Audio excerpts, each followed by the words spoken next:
ও সিলেটের মুসলমান যুবক, ও পর্দার আড়ালের মা বোনেরা, ও বৃদ্ধ বাবাজি, কি বয়ান আর করব? জীবনটা কখন চলে যাবে বলা যায় না। আল্লাহর কাছে দোয়া করেন আপনাদের সন্তানদের জন্য। এতক্ষণ আমি যা বয়ান শুনাইলাম এগুলো বাস্তবায়ন করতে হলে মা বাবার দোয়া লাগবে। ও পর্দার আড়ালের আম্মা জানেরা, আপনাদের দোয়া যে কত দামি একটা সম্পদ। এরে আম্মা জান, আজকে এখানে প্রায় 8টা সন্তানের মাথায় পাগড়ি দেওয়া হলো, কোরআনের হাফেজ হয়ে গেছে। এদের আব্বা আম্মার কপাল কত ভালো। ও পর্দার আড়ালের আম্মা জানেরা, আপনারা নবীদের মায়ের মতো দামি মা, আপনারা সাহাবায়ে কেরামদের মতো দামি মা, সাহাবায়ে কেরামের মায়ের মতো মা। আপনারা আম্মা জান খাদিজা রাদিয়াল্লাহু তাআলা আনহার মতো নারী, ফাতেমা রাদিয়াল্লাহু আনহার মতো নারী, আয়েশা রাদিয়াল্লাহু আনহার মতো নারী। এরে আম্মা জানেরা, আপনাদের জীবনটা কত যে ধন্য। আপনারা তো ইসমাইল নবীর মা হাজেরা আলাইহাস সালামের মতো দামি নারী, ঈসা নবীর মা মারিয়াম আলাইহাস সালামের মতো দামি নারী। এ জমিনের বড় পাপিষ্ট বেঈমান ফেরাউন, জানেননি ওর স্ত্রীর নাম কি? আসিয়া। আল্লাহর নবী বলেন ওই বেঈমান ফেরাউনের ঘরে আসিয়া কত দামি ঈমানওয়ালা। আল্লাহর নবী বলেন কিয়ামতের দিন জান্নাতের ভেতরে আসিয়ার সাথে আমার বিবাহের বন্ধন হয়ে যাবে। ও পর্দার আড়ালের আম্মা জানেরা, ও সিলেটের মাগো, আপনাদের স্বামী যারা, এরা তো ফেরাউনের মতো খারাপ না। আপনি কি পারেন না 5 বেলার নামাজ পড়বেন, আপনার স্বামীটাকেও নামাজের দাওয়াত দিবেন। আপনি যদি নামাজ পড়িয়া আল্লাহর কাছে মুনাজাতে কান্না করতেন আর বলতেন ও দয়ার মালিক, আরে বাবার কোল সারিয়া মায়ের মায়া ত্যাগ করিয়া স্বামীর ঘরে আসছি, একটা টাকা যেন আমার পেটে হারাম ভাবে না যায়। ও আল্লাহ, স্বামীর খেদমত করাইয়া কবরে নিও। ওই নামাজ পড়িয়া যদি দোয়া করতেন ও মালিক আমার স্বামীটারে নামাজি বানাও, কামাই রুজিতে বরকত দিয়া দাও। স্বামী যখন বাসায় আসে যদি বুঝাইয়া বলতেন ও স্বামী আমার, আমি মা বাবার মোহাব্বত মায়া ছেড়ে তোমার ঘরে আসছি, না খাইয়া থাকলেও আমি খুশি, তবে তোমার কাছে আমার জীবনের একটা দাবি, কখনো হারাম টাকা আমার ঘরের মধ্যে ঢুকাবা না। হারাম টাকা খাওয়াইয়া আমাদের সন্তানের রক্ত যেন নাপাক না হয়। হারাম টাকা কামাই করিয়া আমার ঘরে এনে আমাদের রক্ত নাপাক করবা না। ও আম্মা জান, আপনি যদি মোহাব্বত লাগায়া স্বামীরে বুঝায়া বলতেন, কোন স্বামী জীবনে হারাম টাকা ঘরে ঢুকাতে পারত না। সন্তানটারে যদি বুঝাইয়া কোরআনটা পড়ায় দিতেন, স্কুলে যাবে কলেজে যাবে, আম্মা জান যদি বলতেন বাবা কোনোদিন কোন আলেমের সাথে বেয়াদবি করবা না, মুরব্বি দেখলে সালাম দিবা, যতই হোক না কেন সন্তান এক সময় মায়ের কথাটাই কলিজায় ধাক্কা লেগে যায়। ওই সন্তান কখনো বেয়াদবি করতো না। যদি একদিন শুনতেন সন্তান কোনো মুরব্বির সাথে বেয়াদবি করছে, আপনি যদি সন্তানটাকে শাসন করতেন, ধমক দিতেন আর বুঝাইতেন, সন্তানটা বুঝতো। একদিন সন্তান ডাক্তার হইয়াও কোরআন পড়ে আপনার জন্য দোয়া করত। ও আম্মা জান, এখনো কি আপনি পারবেন না? আল্লাহ তো তওবার দরজা খুলে রাখছেন। তওবার দরজা দিয়া চোখের পানি ছেড়ে দোয়া করিয়েন আপনার সন্তান যেন আদর্শবান ডাক্তার হয়, আপনার সন্তানটাকে আদর্শবান ইঞ্জিনিয়ার বানায় যাবেন, আপনার সন্তানটাকে আদর্শবান প্রফেসর বানায় যাইয়েন। আপনার সন্তান যেন কারোর সাথে বেয়াদবি না করে, মা বাবার দোয়া নিয়ে চলে, মুরব্বীদের দোয়া নিয়ে চলে। একদিন আপনি কবরে যাবেন, ওই সন্তান ডাক্তার হলেও দোয়া করতে ভুলবে না, ইঞ্জিনিয়ার হলেও কোরআন পড়ে দোয়া করতে ভুলবে না। আপনার সন্তানের ব্যবহার দেখে অন্য মুরব্বীরাও কলিজা ভরে দোয়া করবে, ছেলেটা এত আদবওয়ালা, এত নম্র, এত ভদ্র, কথা বলে সালাম ছাড়া কথা বলে না, চোখ উল্টাইয়া কথা বলে না, ধমক দিয়া কথা বলে না, আলেম দোয়া করবে, আর এই দোয়াটা আপনি মা কবরের মধ্যে পাইতেন। এখনো অনুরোধ করে গেলাম, ও মা, আল্লাহর কাছে দোয়া করেন। আপনার মতো কি এখনো কোনো মা এমন নাই যে স্বামীর মাল হেফাজত করে, মোবাইলে সময় নষ্ট করে না, নামাজ ছাড়ে না, বেপরদায় চলে না? এমন মা কি আপনাদের সিলেটে নাই? ও বেপরদাওয়ালা মা, আপনি কেন পর্দা করতে পারবেন না? আপনার মতো কত নারী হাফেজে কোরআনের মা হয়েছে, আপনি কেন পারেন না রে মা? আপনি কেন স্বামীর মাল হেফাজত করতে পারবেন না? আল্লাহর কাছে তওবা করেন। ও বৃদ্ধ বাবাজি, আপনার মতো কত বুড়ারা লাঠি হাতে নিয়ে মসজিদে গিয়া নামাজ পড়ে, আপনি কেন পারেন না? ও আমার কলিজার যুবক, এখনো সময় আছে, তওবা করে নাও। মনে মনে আল্লাহকে বলো, হে মালিক, গুনাহ নিয়ে প্যান্ডেলে ঢুকেছি, আমি কত বড় গুনাহগার। আমার মা জানে না, বাবা জানে না, ভাই বোনেরা জানে না। আমার মা বাবাই যদি জানতো আমি বড় পাপী, আমার মা বাবা লজ্জায় আমার দিকে তাকাইতেন না। যদি জানতো, স্বামী বলে আমাকে বরণ করত না। আমার গুনার খবর যদি আমার ভাইরা জানতো, ভাই আমাকে সালাম দিত না। ও আমার কলিজার যুবক, পাও দুইটা ধইরা বলি, এখনো সময় আছে, ফিরো। মনে মনে আমার আল্লাহকে একটু ডাকো, আল্লাহর কাছে বলো, হে মালিক, এই ময়দান থেকে তুমি খালি ফিরাইয়া দিও না। জীবনে হাতের দ্বারা কত গুনাহ করলাম, চোখের দ্বারা কত গুনাহ করেছি, ও আল্লাহ, জবানের দ্বারা গুনাহ করেছি। মনে চাইছে নামাজ পড়বো না, পড়ি নাই। মনে চাইতো মেয়েদের আড্ডায় যাব, চলে গেলাম। ও আল্লাহ, এত গুনাহ করার পরেও তুমি তো দেখছো, তুমি জানো আমি কত বড় গুনাহগার। আমি চোখ দুইটা বন্ধ করে আমলনামার দিকে তাকায়া দেখি, আমার গুনার কারণে দুইটা হাত না পাক, আমার চোখ না পাক, আমার জিহ্বা না পাক, আমার অন্তর না পাক। ও আল্লাহ, তুমি কত বড় দয়াময়। আমার গুনার দিকে তাকাইয়া রাগ করিয়া তুমি আমাকে সম্মানের চেয়ার থেকে ফালাইয়া দাও নাই। ও আল্লাহ, তুমি আমার গুনার দিকে দেখা রাগ করিয়া খানা বন্ধ করো নাই, পানি বন্ধ করো নাই, বাতাস বন্ধ করো নাই। ও আমার কলিজার যুবক, আজকে আমিও তো তোমার মতো প্যান্ট শার্ট টাই লাগায়া দাড়ি কাইটা রাস্তায় যদি চলতাম, কেউ বাধা দিত না। এই টুপির কারণে, দাড়ির কারণে কত মানুষ বাজে কথা বলে, এরপরও কেন দাড়ি ফালাই না, টুপি ফালাই না? ও যুবক, কই দাড়ির কারণে, টুপির কারণে সম্মান তো কমে নাই রে বাবা। আজকে করোনায় কত মানুষের ব্যবসা গেল, চাকরি গেল। আবার এই জনতারা, ছাত্র জনতার আন্দোলনে কেউ হাসে, আবার কেউ কাঁদে।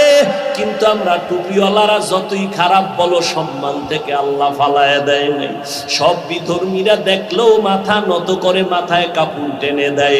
মানুষ দোয়া করে, ও বাবা, আল্লাহর মোহাব্বত নিয়ে চলার কারণে তো সম্মান যায় না, না খাইয়াও তো আমরা মরি না। ও আল্লাহর বান্দারা, আল্লাহর মোহাব্বত নিয়ে চলো। আজকে তোমার মতো যদি টুপি ফালায়া চলতে পারতাম, আমি পারতাম, কেউ আমারে জোর কইরা টুপি মাথায় দিতে পারতো না। কিন্তু এত কিছুর পরেও কেন টুপি ফালাই না, দাড়ি ফালাই না, নামাজ ছাড়ি না? একমাত্র কারণ আমার আল্লাহর কোরআন সত্য, নবীর কথা সত্য, গুনাহগারের জন্য জাহান্নামে কথাটাও সত্য, নেক আমলওয়ালাদের জন্য জান্নাত তাও সত্য। জাহান্নামটা কেমন ভয়ঙ্কর। ও আল্লাহর বান্দারা, দুনিয়াতে সূর্যের গরম সহ্য করতে পারি না। একটা মশায় কামড় দিলে রাতে আর ঘুম হয় না। একটা বেতের বাড়ি হাতে নিতে পারি না, বড় কষ্ট পাই। কিন্তু রহমাতুল লিল আলামিন বলেছেন, ওরে গুনাহ নিয়া যারা বেনামাজি বেপরদা হইয়া গুনাহ নিয়া তওবা না করিয়া মরণের বিছানায় যাবি, ওরে তোদের সামনে আজরাইল যখন আসবে, আজরাইলের পা থাকবে জমিনে, মাথা থাকবে আসমানে, এক হাত মাশরিকে আর এক হাত মাগরিবে। ওরে ওর চোখ দেখা বেনামাজির রুহটা পালাইতে শুরু করবে, পানির পিপাসায় কলিজাটা শুকাইয়া যাবে। আজরাইল রুহটা ধরিয়া যখন টান দিবে, ওই সময় বান্দার পিপাসা সাগরের পানি দিলেও মিটবে না। নবী বলেন এত কষ্ট মরণের, এরপরে কবরের আযাব শুরু হয়ে যাবে। ওই কবরে জাহান্নামের আগুন গরম, কেমনে সহ্য করব? দুই পার্শ্বের মাটির চাপ কেমনে সহ্য করব? রহমতের নবী, যার কোনো গুনাহ নাই, তিনিও হাসরের মাঠের ভয়ঙ্করের কথা মনে করে কান্না করেন। আম্মা জান আয়েশা রাদিয়াল্লাহু আনহা বলেন, নবী কাঁদেন কেন? বলে কিয়ামতের ময়দান যে কত কঠিন, নারী আর পুরুষেরা দাঁড়াবে উলঙ্গ, নবীরা পর্যন্ত সূর্যের গরমে সহ্য করতে পারবেন না। ওদিকে জাহান্নামের আওয়াজ, কান্না করা শুরু করবেন নবীরা। মুসা নবী কাঁদবেন, ঈসা নবী কাঁদবেন, ইব্রাহিম, আদম নবী, নূহ নবী কান্না করবেন। ওই সময় আমার উম্মতেরা যদি গুনাহ নিয়ে আমার মালিকের দরবারে দাঁড়ায়, জাহান্নাম ছাড়া উপায় থাকবে না রে বাবা। ওই চিন্তা করিয়া আবু বকর জান্নাতের টিকিট পাইয়াও কাঁদতেছেন। আল্লাহর আদালতে সূর্যের নিচে কেমনে দাঁড়াবো? আল্লাহর আদালতে জাহান্নামের আগুনের গরমে কেমনে দাঁড়াবো? ওমরে ফারুক জান্নাতের টিকিট পাইয়াও কান্না করতেছেন। আর আজকে তোমার আমার কপাল কেন এত খারাপ? চোখে কেন পানি নাই? গুনার কারণে দিলটা পাথর হয়ে গেছে, এই কারণে চোখে পানি আসে না রে বাবা। এখনো সময় আছে, মা বাবার দোয়া নিও, তওবা করে মনে মনে আল্লাহকে বলো, আল্লাহ যতদিন আর বেঁচে থাকবো, স্কুলে পড়ি, কলেজে পড়ি, চাকরি করি, ব্যবসা করি, আর নামাজ ছাড়বো না, আর দাড়ি কাটবো না, বেপরদায় চলবো না, মা বাবার সাথে বেয়াদবি করবো না। উলামায়ে কেরামের দোয়া নিয়া, শিক্ষক মুরব্বীদের দোয়া নিয়া নবীর তরিকা মেনে চলবো, নামাজ পড়বো। তওবা করার মতো যদি কপাল থাকে, অন্তর তৈরি হয়। মুনাফিকি যদি অন্তরে না থাকে, যাদের তওবার নিয়ত আছে খাঁটিভাবে, দুটো হাত আমার আল্লাহকে দেখায়া দাও। আয় আল্লাহ, হাতগুলো কবুল করে নেন, তওবা কবুল করে নেন।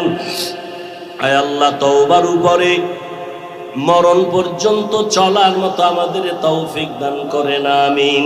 ইয়া আইয়ুহাল্লাযীনা আমানুত্তাকুল্লাহা আকুলু কাওলান সাদীদা। আল্লাহ বলেন, হে মুমিন, তোমরা তাকওয়া অর্জন করো তথা আল্লাহকে ভয় করো, এবং জবানের দ্বারা যা বলো সত্য, সঠিক, শালীন ভাষায় বলো। লাভ হবে কি? ইউসলিহ লাকুম আমালাকুম, বিনিময়ে তোমাদের ত্রুটিযুক্ত টুকটাক আমলকে ত্রুটি মুক্ত করে আল্লাহ কবুল করে ফেলবেন। ওয়া ইয়াগফির লাকুম যুনুবাকুম, দ্বিতীয় পুরস্কার, তোমার জীবনের সব গুনাহ আল্লাহ মাফ করে দিবেন। ওয়া মান ইউতিইল্লাহা ওয়া রাসূলাহু ফাকাদ ফাযা ফাওজান আযীমা, যে ব্যক্তি আল্লাহ এবং রাসূলের অনুকরণ করবেন, আল্লাহ বলেন তার বিজয়টা হবে চূড়ান্ত বিজয়। তার মানে সে বিনা হিসাবে জান্নাতি। সুবহানাল্লাহ আসে না? খুব দামি মানুষ আপনারা, সিলেটের মানুষ, সুবহানাল্লাহ বলবেন, সম্মান কমে যাবে না? খুব ভাবে বসে আছেন। এই প্যান্ডেল ভাবের প্যান্ডেল না, বরং ভাব দূর করার প্যান্ডেল। এটা তওবার প্যান্ডেল, চোখে পানি আনার প্যান্ডেল, গুনাহ ক্ষমা করাবেন সেই পেরেশানির প্যান্ডেল, ভাব দেখানোর প্যান্ডেল না। এ প্যান্ডেল কত দামি! বাহ্যিক দৃষ্টিতে মনে হয় প্যান্ডেলটা খুব থার্ড ক্লাসের প্যান্ডেল। মানুষগুলো বসার বিছানা তেমন কোয়ালিটিপূর্ণ নয়। দুনিয়ার কোন অনুষ্ঠানে এই বিছানা কেউ দেয় না, দিলে রাগ করে চলে যাবে, কেউ বসবে না। দুনিয়ার গত বছর বলেছিলাম, কেউ যদি এতগুলো মানুষ এক জায়গায় বসাতে চায়, কোনো টাকাওয়ালা, তাহলে কাউকে এভাবে আনতে পারবে না, ফ্রি গাড়ি দিয়ে আনতে হবে। বসার জন্য ভিআইপি নন ভিআইপি ব্যবস্থাপনা লাগবে, ফাঁকে ফাঁকে নাস্তা, নিয়ন্ত্রণের জন্য লাগবে যথেষ্ট পরিমাণ প্রশাসন। অথচ আপনারা আসছেন টাকা খরচ করে, অনেকে দান করেছেন দ্বীনি মাদ্রাসার জন্য, নাস্তা তো নাইই, বসার বিছানারও কোনো কোয়ালিটি নেই, ক্লাস ভাগ নাই, কে বড় কে ছোট, কে আলেম কে মূর্খ, কে ধনী কে গরিব, সব একাকা। এতগুলো মানুষ নিয়ন্ত্রণের জন্য একজন প্রশাসনের প্রয়োজন নাই। এটা কিভাবে সম্ভব? কোনো আওয়াজ নাই, একটা টেলিফোন আসলেও এখন কেউ টেলিফোনটা রিসিভ করবে না। এটা কিভাবে সম্ভব? এটা ১৫০০ বছর আগের পৃথিবীর শ্রেষ্ঠ মানবতার মুক্তির দিশারি রহমতের নবী, তার আদর্শ পালন করার কারণেই আজ এটা সম্ভব। প্রমাণ করে দিল ১৫০০ বছর পরে ইসলামী জমিনে শান্তি দিতে পারে আর কেউ না। যারা বলে আমরা পারি, কোনো ব্যক্তি, কোনো নেতা, কোনো নেত্রী, কোনো তন্ত্র কিয়ামত পর্যন্ত জমিনকে শান্ত করতে পারবে না জুলুম ছাড়া। কেউ পারে নাই। একমাত্র চ্যালেঞ্জ দিয়ে জমিনকে শান্ত করে, মানুষকে সুষম বন্টন করে, বৈষম্য দূর করে, যার যার অধিকার ফিরাইয়া দিয়া শান্তির জীবন দান করার ক্ষেত্রে ইসলাম ছাড়া ভিন্ন কোনো তন্ত্র আর মন্ত্র নাই। কিন্তু ঠিক যতটুকু বললেন, বেয়াদবি ক্ষমা চাই, আপনার অন্তরটা এত নিকৃষ্ট নষ্ট যে আপনিই বললেন ঠিক, দাবিও করেন মুসলমান, অথচ কোনো আলেম যদি বলে আমাকে ভোট দাও, আপনি ভোটের আগের রাত্রে টাকা খেয়ে কেবলাকে ঘুরায় ফেলেন। আমি হাসির কথা বলি নাই, কেউ হাসবেন না, হাসলে আমি উঠায় লজ্জা দিব। এটা হাসির প্যান্ডেল না, এটা কান্নার প্যান্ডেল। হাসে কারা? যাদের লজ্জা নাই, বেহায়া বেলাজা। ১৫০০ বছর আগে রসুল বলে গেছেন, লা ঈমানা লিমান লা হায়া আলা, যাদের লজ্জা নাই ওদের ঈমান নাই। আজকে দেশ স্বাধীন নাক টেনে ঘুমাও সিলেটের মানুষ, আর ঢাকার শহরে আমার কিছু মা বোনেরা সাংবাদিক সম্মেলন করে বলে আমরা দেহ ব্যবসা করে টাকা নেই, আমাদের অধিকার নতুন করে ফেরত চাই, আমরা দেহ ব্যবসা করে স্বাধীনভাবে চলতে চাই। তুমি নাকে তেল লাগায় ঘুমাও। মুসলমানের সন্তান ঘুমাতে পারে না। মুসলমানের সন্তান নাকে তেল লাগায় ঘুমাবে সেদিন এই জমিনে উলামায়ে কেরাম দ্বীনের খেদমত করবে, কোনো বেনামাজির অনুমতি লাগবে না। যেদিন মুসলমান নাকে তেল লাগায় ঘুমাবে সেদিন এদেশের মাদ্রাসার মসজিদ কমিটির মধ্যে বেনামাজি সুদখোর থাকবে না। যেদিন তুমি নাকে তেল লাগায় ঘুমাও, স্বাধীন হয়েছে। কিসের স্বাধীন হয়েছে? স্বাধীন মুসলমানের স্বাধীন হবে, ইসলামের স্বাধীন।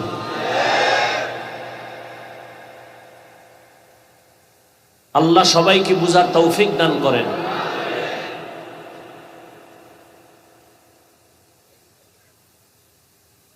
সিলেটের পবিত্র জমিনের মানুষ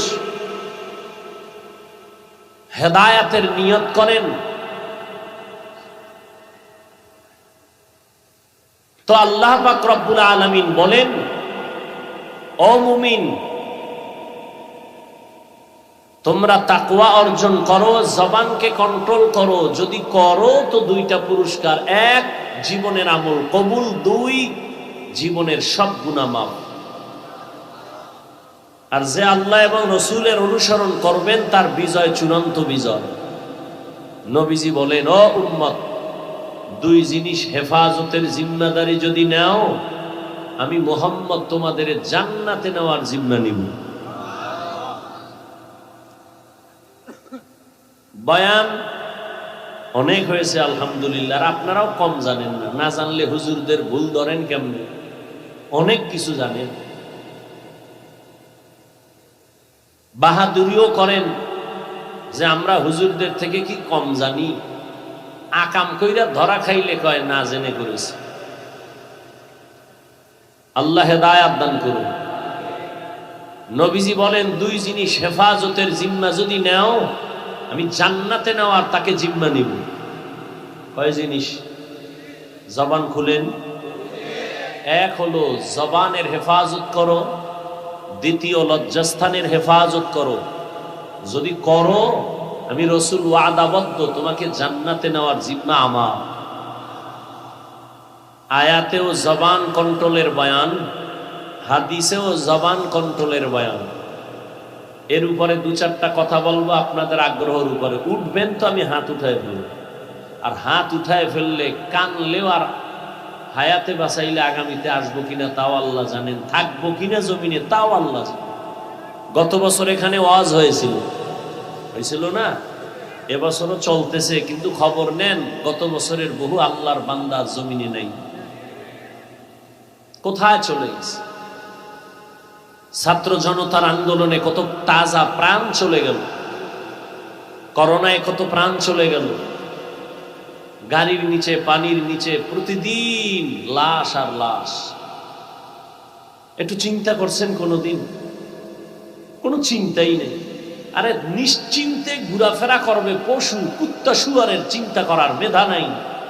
মানুষ তো প্রত্যেকটা কদমে চিন্তা করবে, আমি যাই কই, ছিলাম কই, পেছনে কি, সামনে কি, আমি মরে যাব, আমি দুনিয়া থেকে গেলে আমি কি নিয়ে যাব আর কি রেখে যাব। মরে গেলে মানুষ আমারে নিয়ে কি স্মরণ করবে? ভালো কিছু আমি করেছি যে মানুষ স্মরণ করে দোয়া করবে? চিন্তাই নেই। অথচ চিন্তা করার মেধা শুধু আল্লাহ মানুষকে দিয়েছে। এজন্য আল্লাহ মুমিনকে বলেন, কথা তো বলো, বলার শক্তি তো দিছি আমি, কিন্তু মনে চাইলেই বলবা, বিষয়টা এমন না। সিলেটের শহরে কুত্তার অভাব নাই, আছে? কুত্তা নাই, একটা কুত্তারও কোনো দাম নেই। হ্যাঁ, ওই কুকুরের দাম যেটা মালিকের শিকল গলায় লাগানো। খুব বুঝার চেষ্টা করেন। খোলা আকাশে উড়ন্ত পাখি উড়তেছে লাখো কোটি, কোনো দাম নাই। মালিকের খাঁচায় যে পাখিটা আটকানো আছে, পাখিটার অনেক দাম। গরুর গলায় রশি লাগানো, ও ডানে বামে সুযোগ পেলেই ফসলে মুখ লাগায়, মালিক রশি ধরে টান দেয়, খেতে পারে না। আপনিও মানুষ, আমিও মানুষ, হিন্দু বৌদ্ধ ইহুদি খ্রিস্টান সব মানুষ, সব আল্লাহরই বান্দা, আর কারো বান্দা না। কেউ ঈসা নবীর বান্দা না, ওজায়ের নবীর বান্দা না, আদম নবীর বান্দা না, যিশু খ্রিস্টের বান্দা না, কেউ গৌতম বুদ্ধের বান্দা না, সব আল্লাহরই বান্দা। কিন্তু ওই মানুষ, ওই বান্দায় কোনো মূল্য হবে না। মন চাইলে ঘুমায়, মন চাইলে হাসবেন, মন চাইলে কাঁদবেন না। ওই মানুষটার আল্লাহর কাছে দাম, যে কালেমার রশি গলায় লাগায়া আল্লাহর হুকুমের সামনে নিজেকে বিনয়ের সাথে আত্মসমর্পণ করে দিয়েছে। এই মানুষটার কত দাম! বলে 24টা ঘন্টার প্রতিটি সেকেন্ড আল্লাহর গুণগান করে ফেরেশতা নূরের। এক সেকেন্ডের জন্য আল্লাহর প্রশংসা থেকে তারা দূরে থাকে না। গুনাহ তো করেই না, করবে দূরের কথা, গুনাহ চিনেই না। কিন্তু এই গুনাহ করে মানুষ, মন চাইলে নামাজ পড়বে, পড়বে না। গুনাহ করার এখতিয়ার মানুষকে আল্লাহ দিছেন। যেই মানুষটা মন চাইলে মদের বোতল নিয়ে দৌড়াবে, যেই মানুষটা চাইলেই বেপরদায় আড্ডা দিতে পারে, যেই মানুষটা চাইলেই একটা অপরাধী নিরপরাধ মানুষকে হত্যা করে ফেলে, সেই মানুষটা যদি কালেমার রশি লাগায়া আল্লাহর হুকুমের সামনে নিজেকে আত্মসমর্পণ করে দেয়, আল্লাহর রসুল বলেন ওই মানুষটার মূল্য নূরের তৈরি ফেরেশতার থেকে বেশি। মানুষ তো হইছেন। আবু জাহালও তো একটা মানুষ, আবু লাহাব তো একটা মানুষ, ফেরাউন একটা মানুষ, নমরুদ একটা মানুষ। কই আল্লাহ তো রাগ কইরা ফেরাউনের খানা বন্ধ করেন নাই, নমরুদকে আল্লাহ না খাওয়ায় মারেন নাই, বরং ফেরাউন ফকিন্নির বাচ্চা, ওখান থেকে ফেরাউনকে মিশরের রাষ্ট্রের মূল মসনদে বসায় দিলেন আমার আল্লাহ। সেই রাষ্ট্রের মসনদে বসে ফেরাউন নিজেকে খোদা দাবি করলো। শুধু খোদাই না, বলে আমি সব থেকে বড় খোদা। এত কিছুর পরেও আল্লাহ রাগ কইরা ফেরাউনের খানা বন্ধ করেন নাই। সেও মানুষ, কিন্তু এই মানুষটার মূল্য কি যে চির জাহান্নামী। পৃথিবীর সমস্ত মুমিন বিধর্মী লক্ষ টাকা দিলেও ফেরাউন নাম রাখবে না, নমরুদ নাম রাখবে না সন্তানের জন্য, সেও মানুষ, কিন্তু তাকে কেউ পছন্দ করে না। ও যুবক, তুমিও মানুষ, আমিও মানুষ, শুধু মানুষই না, এই প্যান্ডেল ঘেরাও করা মানুষগুলো এক ব্যানারের মানুষ। আমি যেমন এক আল্লাহর গোলাম। ও যুবক বাবা, শুনো, তুমিও সে আল্লাহর গোলাম। তোমার আল্লাহ আমার আল্লাহ এক না দুই? তোমার নবী আমার নবী, তোমার কাবা আমার কাবা, তোমার ধর্ম আমার ধর্ম, তোমার কোরআন আমার কোরআন, তোমার কালেমা আমার কালেমা। পৃথিবীতে এসেছি, সিস্টেম এক। বিদায়বেলা কাফনের সংখ্যা হবে 3টা, তাও এক, কালার হবে আলাদা। আমাদের হুজুরদের কাফনের কাপড় একরকম কালার, আপনাদেরটা ভিন্ন রকম। কে হুজুর কে হুজুর না, কে আলেম কে মূর্খ, কে ধনী কে গরিব, সবার বেলায় কালারও সমান। কোন কোটিপতি মরে গেলে একটা কাফন তার সম্মানে কেউ বাড়ায় দিবে না 3টা। কোন রিক্সার ড্রাইভার মরে গেলে গরিব হওয়ার কারণে একটা কাফন কেউ কমায় দিবে না 3টা। কালারের এক কালারের লাশ, কারো লাশের উপরে লেখা থাকবে না বড় হুজুরের লাশ, এমপি সাহেবের লাশ। তাহলে ভাব কেন? আমি ভাব দেখাই বড় বক্তা, আপনি ভাব দেখান কোটিপতি, বড় পাওয়ারওয়ালা। সাদা কাফনে যেদিন ঢুকবেন সেদিন ভাব কোথায় থাকবে? কবরটা হবে, কবরের সাইজও এক, কবরের প্রশ্ন হবে 3টা, তাও এক। আমাকে যে প্রশ্ন, আপনাকেও সেই প্রশ্ন। রবের পরিচয় দাও, ধর্মের পরিচয় দাও, রহমতুল্লিল আলামিনের পরিচয় দাও। নবী বলেন এই জবাব যারা দিবে তাদের কবর হবে রওজাতুম মির রিয়াজিল জান্নাহ। আর যারা এই 3 প্রশ্নের জবাব দিতে পারবে না তাদের কবর হবে হুফরাতুম মিন হুফারিন নার। এবার আমার প্রশ্ন, এই যুবক, তোমার আমার আল্লাহ এক, নবী এক, কোরআন এক, কাবা এক, ধর্ম এক, কালেমা এক। আমি টুপি মাথায় না দিলে লজ্জা পাই, তুমি দিতে লজ্জা পাও কেন? তুমি ভিআইপি মুসলমান। আমি দাড়ি না রাখলে লজ্জা পাই, তুমি রাখতে লজ্জা পাও, বিষয় কি? আমি মসজিদে না ঢুকলে লজ্জা লাগে, তোমার মসজিদে ঢুকতে লজ্জা লাগে, কারণ কি? আমি পর্দা না করলে লজ্জা পাই, তুমি পর্দা করতে লজ্জা পাও, বিষয় কি? আজকে তোমাকে বয়ান করব কেন? আজকে তো বয়ান করব হিন্দুদের মন্দিরে গিয়া, খ্রিস্টানদের গির্জায় গিয়া, কিন্তু 12 মাস তো মুসলমানকেই বয়ান শোনাচ্ছি, কুত্তার মতো দৌড়াচ্ছি সারা দেশ। না টাইম মতো খানা আছে, না ঘুম আছে। একটা মানুষ টাইম মতো না খাইলে, না ঘুমাইলে তার ব্যালেন্স ঠিক থাকে না। এরপরে আবার চেঁচামেচি, চিল্লা চিল্লি, ঘন্টাকে ঘন্টা। তাও কোনো লেখা দেখে না, রাষ্ট্রপতি বক্তব্য দিবে জাতির সামনে, 5 মিনিট লিখে দেয়। আর আমগো 5 মিনিট না, ঘন্টাকে ঘন্টা, কোনো লেখা নাই। এর একদিন না, প্রতিদিন 12 মাস। তাও এক লাইনের মানুষ না, সব লাইনের মানুষ। হরেক রকম মানুষের মন মেজাজ নিয়ে এখানে বসা। এতগুলো মানুষের মেজাজ আর অন্তরকে পজিশনে রেখে বয়ান করা, প্রতিদিন ঘুম না হলে মানুষ আর ঠিক থাকতে পারে না। এটা কেমনে সম্ভব? আমার রবের দয়ার কারণেই সম্ভব। এরপরও 2-1টা ভুল হবে, এটাই মানুষের স্বাভাবিক জীবন। আর এই ঘন্টাকে ঘন্টা বয়ান করার ক্ষেত্রে 2-1টা ভুল যদি হয়ে যায়, আর সে ভুলটাকে নিয়ে যদি কেউ ট্রোল করে, উম্মতের সামনে আলেমের সম্মান নষ্ট করার টাকার লোভে পড়ে কিছু করে, এর মতো কুলাঙ্গার আর বদমাশ আর ইসলামের দুশমন কেউ থাকতে পারে না। নিকৃষ্ট কুলাঙ্গার। আল্লাহ হেদায়েত দান করুন। যারা আলেমদের বিরুদ্ধে ফেসবুকে লেখে, যারা মিডিয়ায় অপপ্রচার চালায়, আল্লাহর কাছে দোয়া করি আল্লাহ ওদের হেদায়েত দান করুন, হেদায়েত দান করুন, হেদায়েত দান করুন। আল্লাহ আপনি জানেন যদি হেদায়েত না থাকে ওদেরকে দমন করে দেন। ওরা আলেমের দুশমন, ওরা মানুষ নামের কলঙ্ক।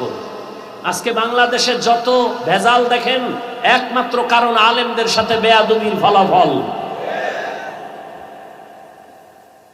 কিয়ামত পর্যন্ত নবী আসবেন না, সাহাবায়ে কেরাম আসবেন না, তাবিঈন আসবেন না, আইম্মায়ে কেরাম আসবেন না, আউলিয়ায়ে কেরাম আসবেন না। কিয়ামত পর্যন্ত মানুষকে জান্নাতের পথ কোরআন সুন্নাহর আলোকে দেখাবেন একমাত্র উলামায়ে কেরাম। অতএব যারা উলামায়ে কেরাম থেকে দূরে, ওরা দুনিয়াও বরবাদ, আখিরাতও বরবাদ। আল্লাহ হেদায়েত দান করুন। আল্লাহ বলছেন শুধু মুমিনকে, কোনো বেঈমানকে ওয়াজ করেন নাই। মুমিনকে বলছেন, অ মুমিন, জবান কন্ট্রোল করো, তাকওয়া অর্জন করো। যদি দুইটা কথা মানো তাহলে দুইটা পুরস্কার নগদ। এক, জীবনের আমল কবুল, দুই, জীবনের গুনাহ মাফ।